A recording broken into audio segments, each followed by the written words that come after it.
University of South Africa.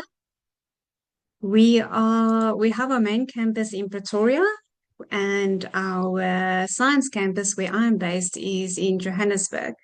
So maybe just some interesting, we have about 400,000 students who study at UNISA, and so they keep us busy. We are an online university, so a large portion of our work is tuition, but then also we do a lot of work in research, which all our academics have to do. So today I will be speaking about some of the research work that I'm doing. So I'm going to share my screen, and you should have it visible, I hope, on your side. So yes, I've included my email address. If any of you wanted to ask me questions afterwards or be in contact, you're welcome to also email me.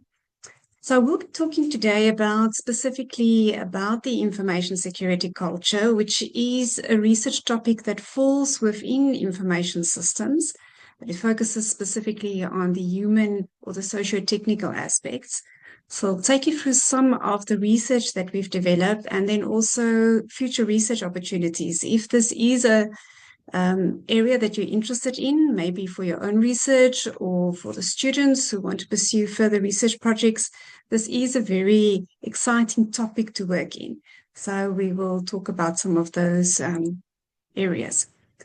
So because this topic falls within information security, I want to just go back one or two steps and talk a little bit about the broader environment and some terminology, and then we will go into specifics of information and cybersecurity.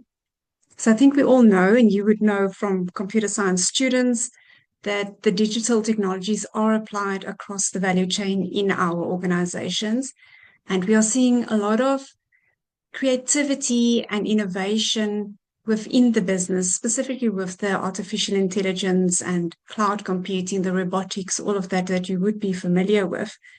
But at the same time, these new technologies, they also introduce risks, and cyber risk has been ranked as one of the major risks for businesses.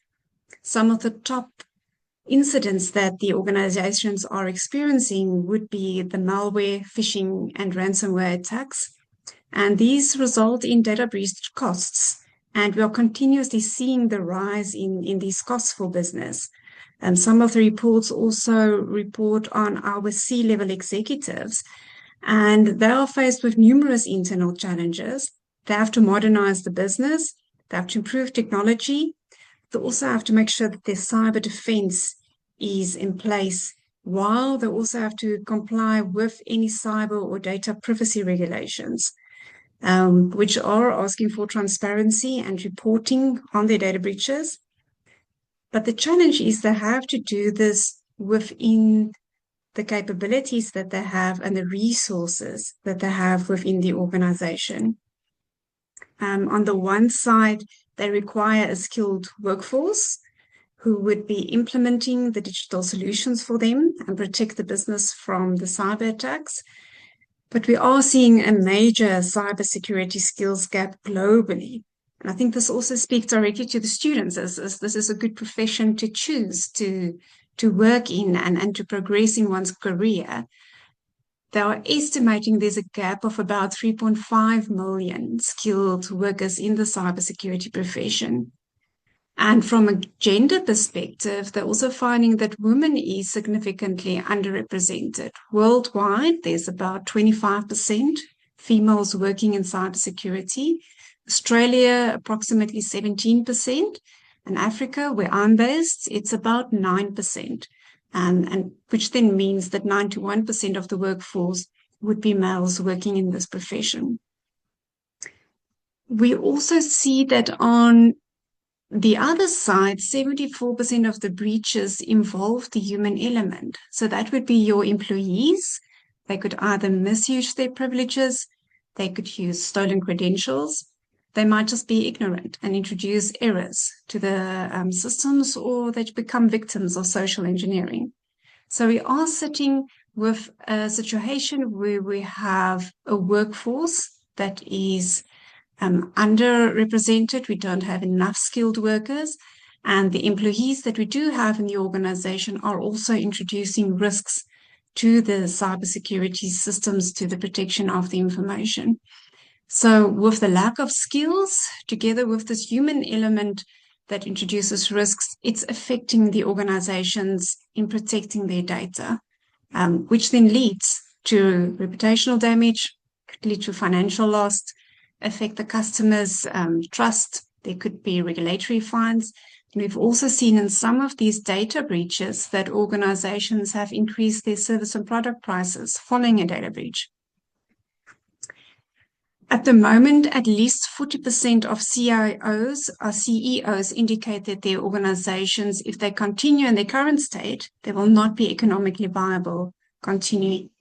And it has to do with the increased risk in cybercrime and data breaches, and that they need innovative approaches to mitigate these risks.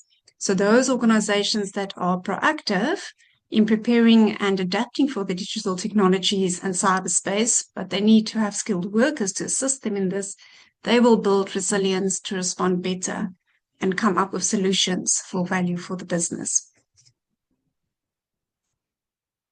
So if we look at some of the terminology before we go into the cybersecurity culture, you'll see that a lot of the academic publications, or even if you read industry reports, it will use the terms computer security, information security, or cybersecurity interchangeably.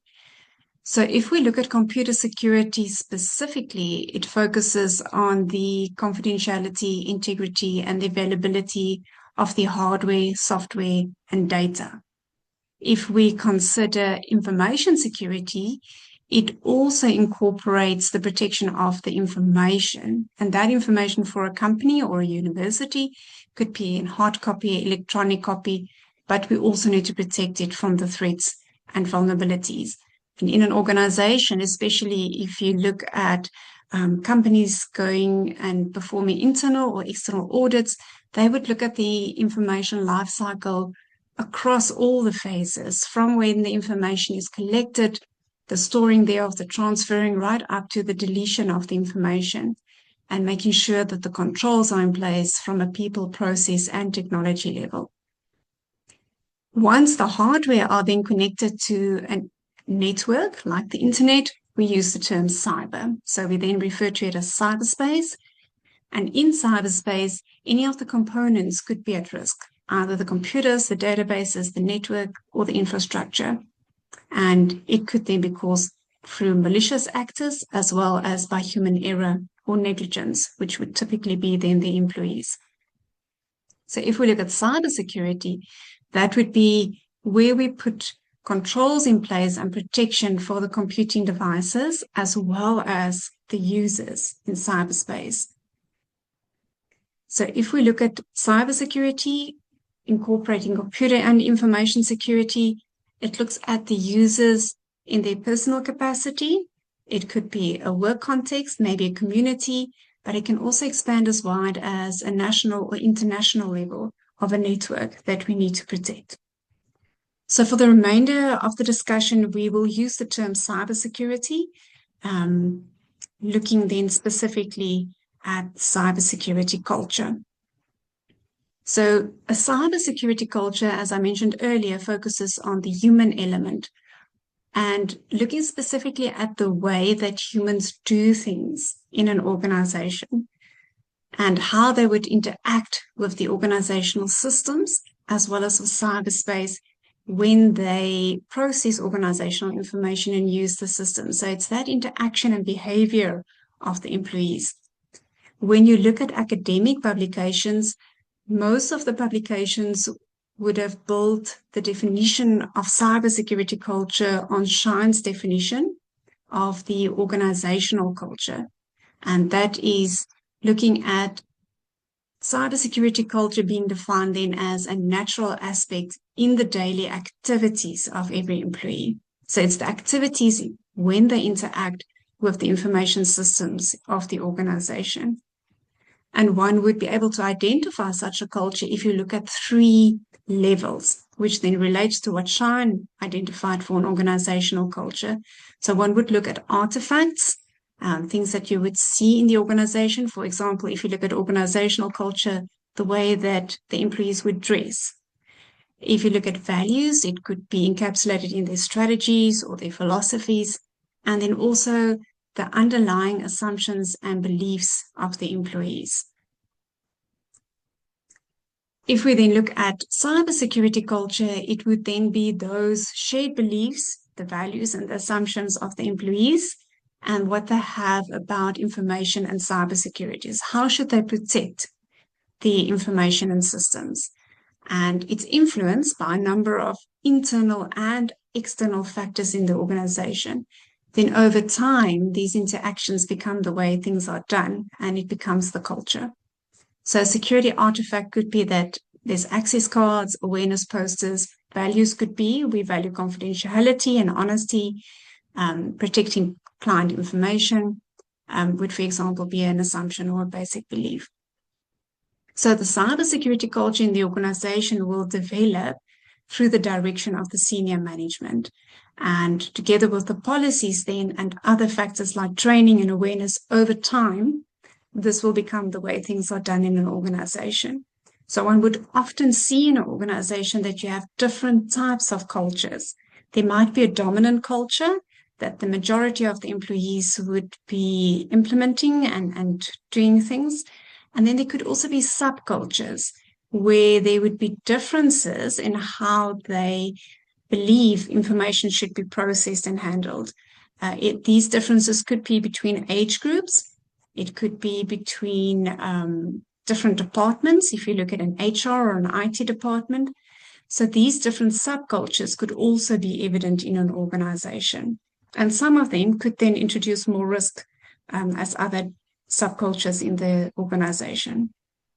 So I've put this little diagram on just to show you how the organizational behavior develops over time into the culture.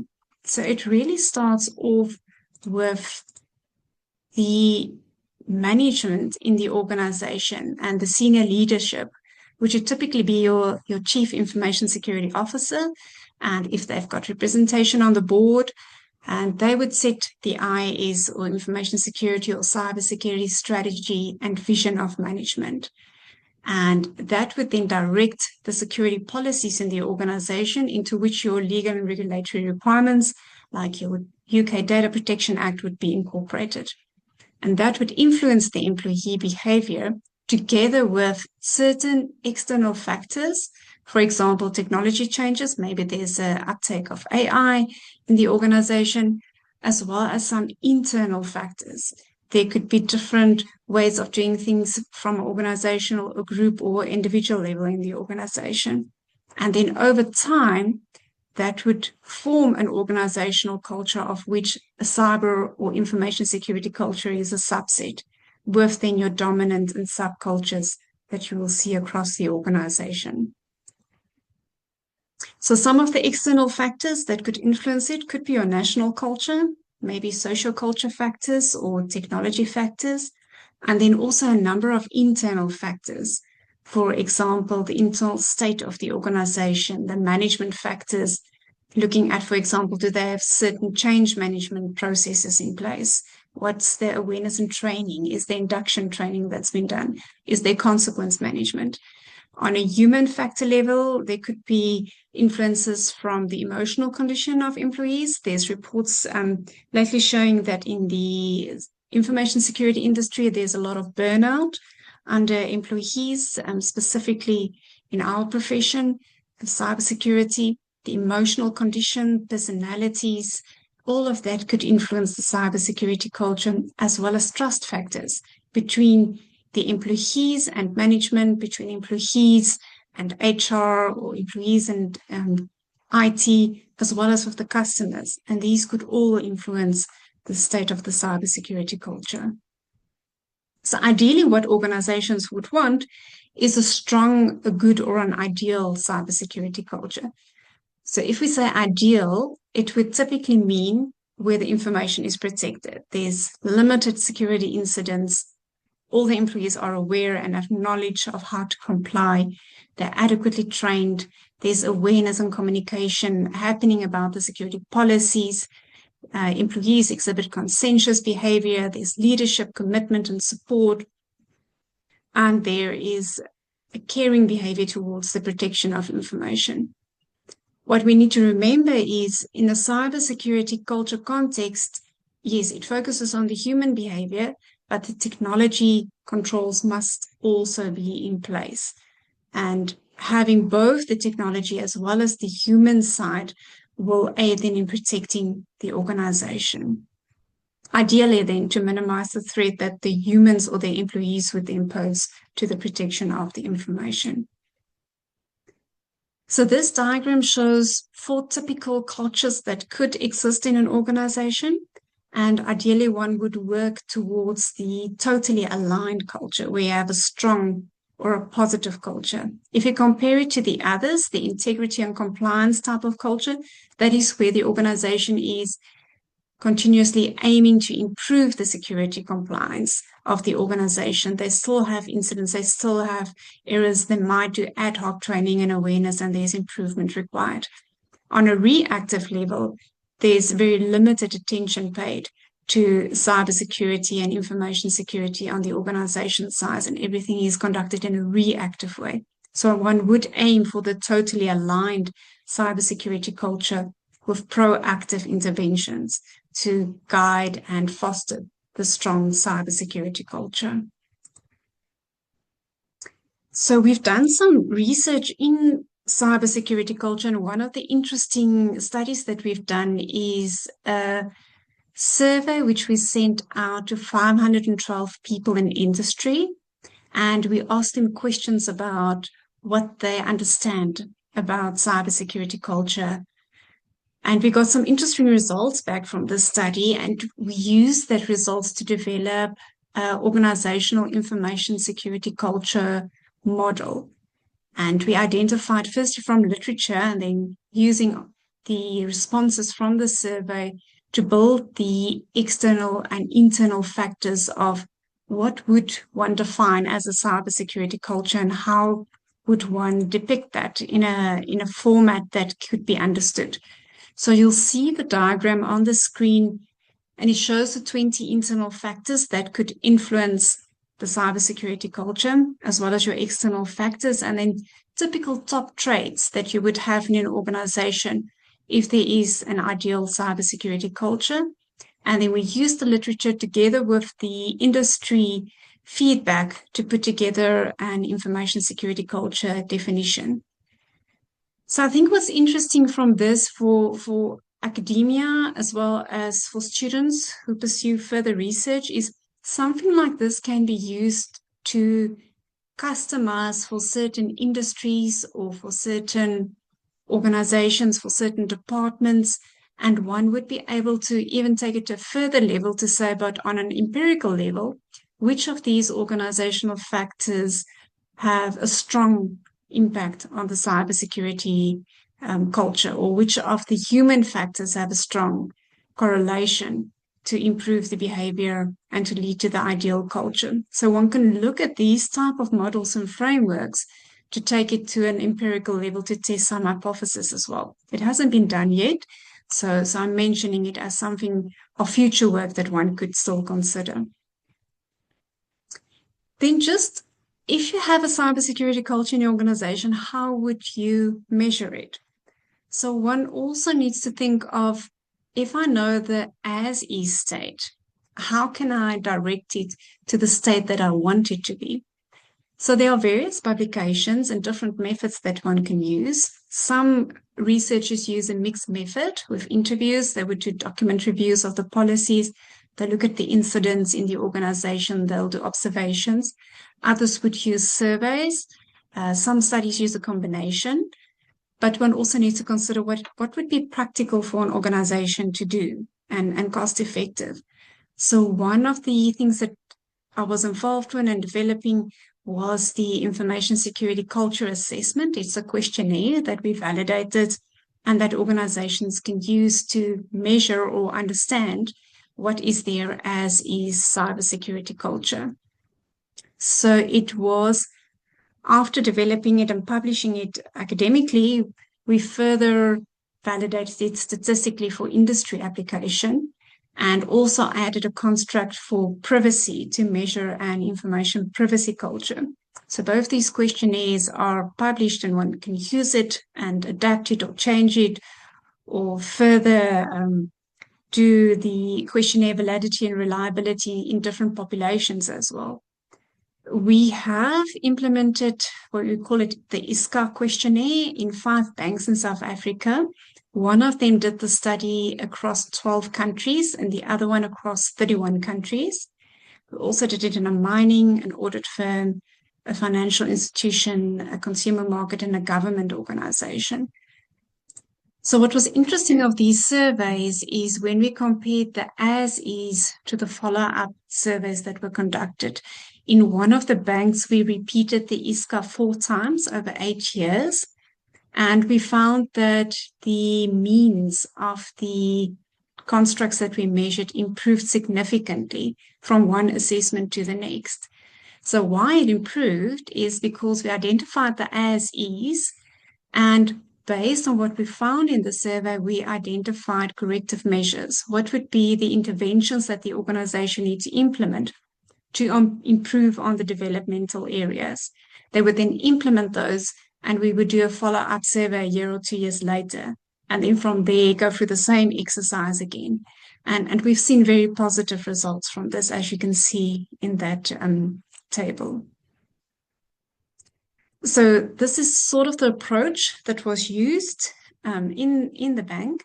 And for an academic purposes, we've integrated what we call the ADKAR change management process with this. So what one would typically do is you would do your as-is assessment, which would be using something like the ISCA survey, as well as other methods, depending on what the organization would want to focus on.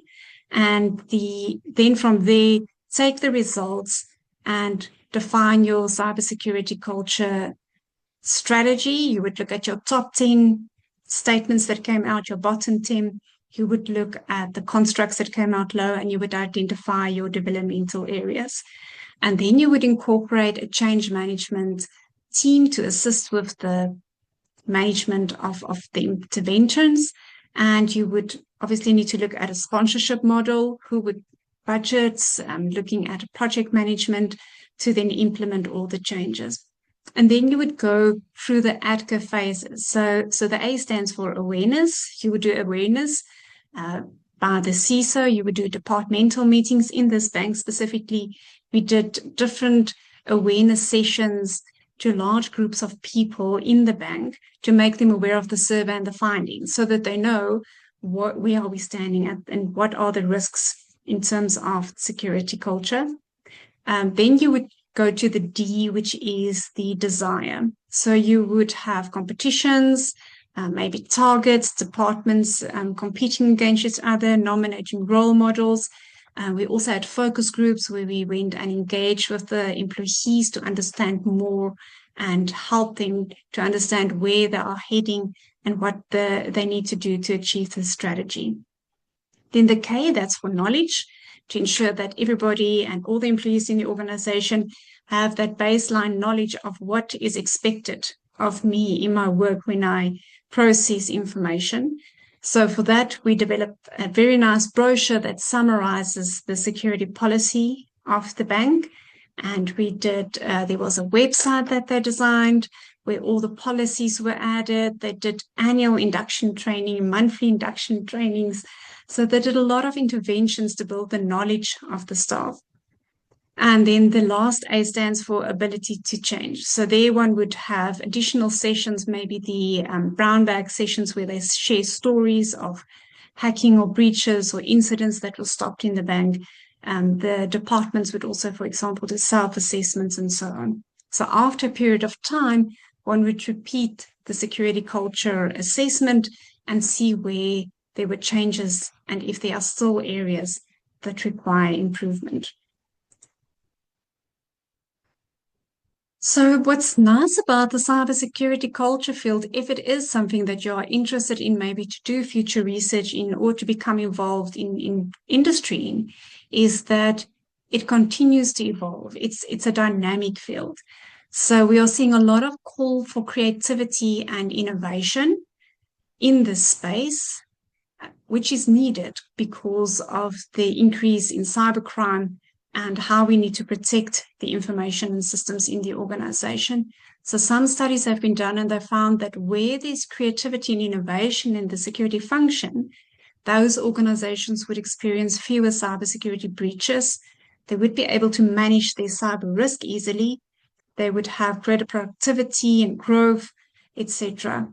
But there's limited guidance for organizations to know how should we incorporate creativity and innovation in our cybersecurity function, and what could positively influence the creativity and innovation that we apply in the function. So one of the things that came out that can be used to boost the creativity and innovation is making use of artificial intelligence. And there has been some studies, you'll see the citation there, where organizations using AI have found that it improves creativity and innovation, which could lead to improving of innovative culture in the organization to support the cybersecurity culture. So in terms of using AI in your organization, you'll see there at the bottom, yes, it can lead to rapid idea generation, testing, and so forth, but it could possibly also improve the cybersecurity culture. So we've developed this framework for organizations as a guideline if they want to encourage more creativity and innovation in the cybersecurity function in the organization. That would be their department. What should they do? What should they focus on? And we packaged it around certain pillars. There's values, there's strategies, there's, for example, the policy and specific processes like looking at motivation, intrinsic motivation, performance management, idea generation, forums, etc., training and awareness, using of AI. And we also packaged it into a scorecard to say that if organizations want to implement the creativity in their security team, what should they do and how can they use the scorecard to measure themselves and to see what they can still do to encourage that in the organization, with the ultimate goal then of improving the cybersecurity culture through these interventions. So we then decided, well, it's a conceptual framework. We need to test this empirical to see to what extent would creativity and innovation positively influence a cybersecurity culture. And we collected data from 320 respondents from the United Kingdom and the USA. I used Prolific to do that. And they collected the data about 2 months ago. So we're busy with the statistical analysis. I have not published this research yet because we're still busy with the stats. But I thought maybe it would be interesting for you to see some of the preliminary results on this. So if you look at the constructs that I've got on the screen there, the group creativity, individual creativity, one has to split it. One cannot have a construct with creativity only. It has to be split, group, individual, and then also innovation separately to see if there is a link or a direct influence of that to the cybersecurity culture. And interestingly, there wasn't. Creativity and innovation does not have a direct influence or relationship to the cybersecurity culture as the dependable variable. What did come out was that governance and security awareness and training has a significant, strong relationship with the cybersecurity culture, and that we know from the research that we've already published and some of the other studies. And this confirms then that if you have good governance of cybersecurity and good training and awareness, it will have a positive influence on your cybersecurity culture. Interestingly, there was also no direct relationship between AI and the cybersecurity culture. And what was interesting from this is to realize that in between these constructs and the cybersecurity culture, there's a another layer, which would be your security operations. So AI could have an influence on having improved security operations. And from there, it might have an influence on the cybersecurity culture, but not directly because of cybersecurity culture being part of the human behavior type of construct. So we then also looked at remediation to see if there's possibly indirect effects.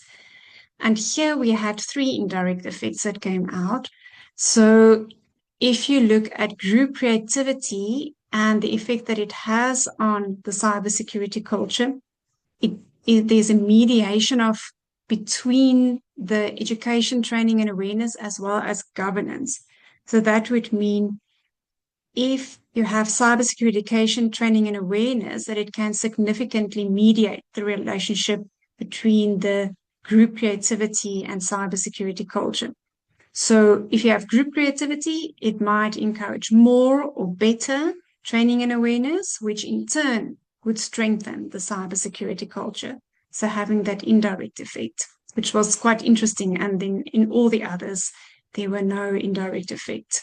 So I think this is an area that we still need to investigate, do more research in, to understand these relationships between the different constructs and the security operations, which would then probably lead then to your stronger cybersecurity culture. So just some other future work. You will see that there's a lot of work done around the competing values framework. So that is where an organizational culture is classified in a matrix of 4 quadrants: the clan, adequacy, market, and hierarchy culture. And there is work required in this area to map it to a cybersecurity culture and to see in which of these quadrants would a cybersecurity culture suffers, and how one would be able to link and maybe use it and apply it in a cybersecurity culture context. Another area that one would also need to investigate is the correlation between the employee well-being and the cybersecurity culture.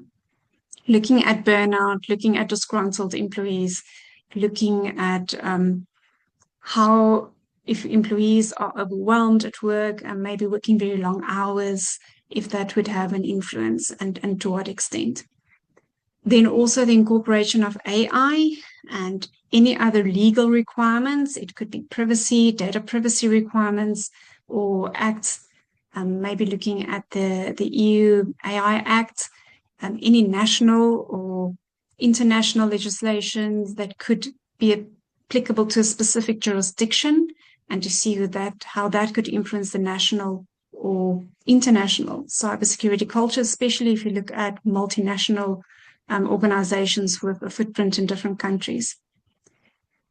There's many other areas where one can also look at the direct and indirect influence of the factors, which would be your constructs in the questionnaire, and what that relationship would be to the cybersecurity culture. So one can almost think of any subject area. Ethics, maybe there's some work that can be done around ethics and how that would have an influence on the cybersecurity culture. Privacy, knowledge management, in industrial psychology, maybe different personality types. Diversity, that could be diversity between nationalities, gender. One could also look at age groups, the use of AI, and that could be using AI in the cybersecurity function and team, as opposed to using AI in the entire organization in all departments, and what that influence would be. Working at home or the office, developing countries, looking at schools, at different industries, different departments in an organization, and to establish and look at all those factors and how that could interplay with the cybersecurity culture. So one would either develop your conceptual frameworks, maybe send it to experts to refine, and then to expert panels who would validate the frameworks, or one could do empirical studies where you would design your questionnaire, you would validate it, and then look at your inferential statistics. So I'd like to conclude that the cyber and information security culture, it focuses specifically on the human element and the behavior of the employees, ultimately to minimize incidents from a human perspective. So we need to identify ways to be proactive to shape and direct this culture. So it is an evolving field, and we can continuously do research in this area to identify additional frameworks or models or guidelines for organizations. One can do case studies, longitudinal studies, and I think this is an area where we can encourage ourselves as academics, as well as students and organizations, to continuously do research and identify novel solutions for this area. You can look at those links that I've posted there on the slide for you, and it's mainly industry projects. You will see Tree Solution that was developed by Dr. Thomas Schlinger. You will see he also published a number of publications in cybersecurity culture. We actually did our PhDs at the same time about 20 years ago. And he then didn't go into academia, but he started this company in Switzerland, Tree Solution, where they look at the cybersecurity culture, they measure it, and they also do a number of awareness activities and programs that they offer to organizations. They know before. They also have specific focus on security culture and publications that is quite valuable that you can look at. And then interestingly, KPMG published a report on cybersecurity culture and the influence of artificial intelligence. They published it this year, a few months ago, which I found very insightful. It's very well written. And they put together also a framework of how one can leverage AI to improve a cybersecurity culture. They also do specific cybersecurity culture work. The Australian office published that fact sheet, which is the fourth bullet, which you can also look at, which is interesting. And it's good to see that this topic has evolved from academia to industry, where industry is now offering this as a service line of services that they're selling. There's also publication in the UK, by the National Cybersecurity Centre. They've published information about developing a positive cybersecurity culture. And then you can look at that link of the Carl Center. They focus on safety culture. So if you have a factory and you need to limit the incidents happening on the ground, how would you change the behavior? And it's an interesting correlation that one can make from safety culture to cybersecurity culture. And it might give some of you ideas around that as future research to also look at. And then a very nice document to also consider is the ENISA report, which is the European Union Agency for Cybersecurity. They published a document about cybersecurity culture in organizations. It's also quite informative to look at that. So just some extra links if you wanted to read up a little bit more about the topic. But then you're also welcome to contact me if you have any questions, and I can see where I can assist from that perspective. So Nathan, that concludes the presentation from my side. And yes, if there's any